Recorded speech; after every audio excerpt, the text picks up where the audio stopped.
பானை சின்னம் ஒதுக்க கோரி விசிக சார்பில் டெல்லி உயர்நீதிமன்றத்தில் மனு தாக்கல் செய்யப்பட்டிருக்கிறது.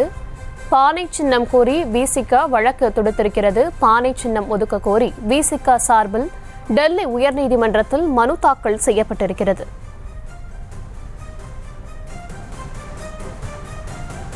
நாடாளுமன்ற தேர்தலுக்காக பானை சின்னம் ஒதுக்க கோரி விசிக சார்பில் டெல்லி உயர்நீதிமன்றத்தில் மனு தாக்கல் செய்யப்பட்டிருக்கிறது.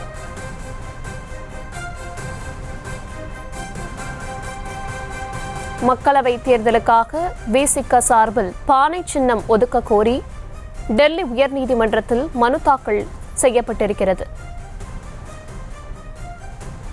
விவரங்களை தர இருக்கிறார் செய்தியாளர் மதியழகன். மதியழகன், இந்த மனு எப்பொழுது விசாரணைக்கு வர இருக்கு? விவரங்கள். வரக்கூடிய மக்களவை தேர்தலில் விடுதலை சிறுத்தைகள் கட்சிக்கு 2 தொகுதிகள் ஒதுக்கப்பட்டிருக்கின்றன. அந்த தொகுதியில் போட்டியிடுவதற்கு தங்களுக்கு பானை சின்னம் ஒதுக்க கோரி விடுதலை சிறுத்தைகள் சார்பில் டெல்லி உயர்நீதிமன்றத்தில் மனுவானது தாக்கல் செய்யப்பட்டிருக்கிறது. மேலும் இந்த மனுவை அவசர வழக்காக விசாரிக்க வேண்டும் என்றும் விசிக வழக்கறிஞர் சார்பில் கோரிக்கை விடுக்கப்பட்டது. இந்த கோரிக்கையை ஏற்றுக்கொண்ட டெல்லி உயர்நீதிமன்றம் இன்று பிற்பகல் இந்த மனுவானது விசாரணைக்கு எடுத்துக் கொள்ளப்படும் என அறிவித்திருக்கிறது. இதனை அடுத்து இன்று பிற்பகலில் மதிய உணவு இடைவேளைக்கு பிறகு தனி நீதிபதி முன்பு விடுதலை சிறுத்தைகளினுடைய மனுவானது விசாரணைக்கு வர இருக்கிறது.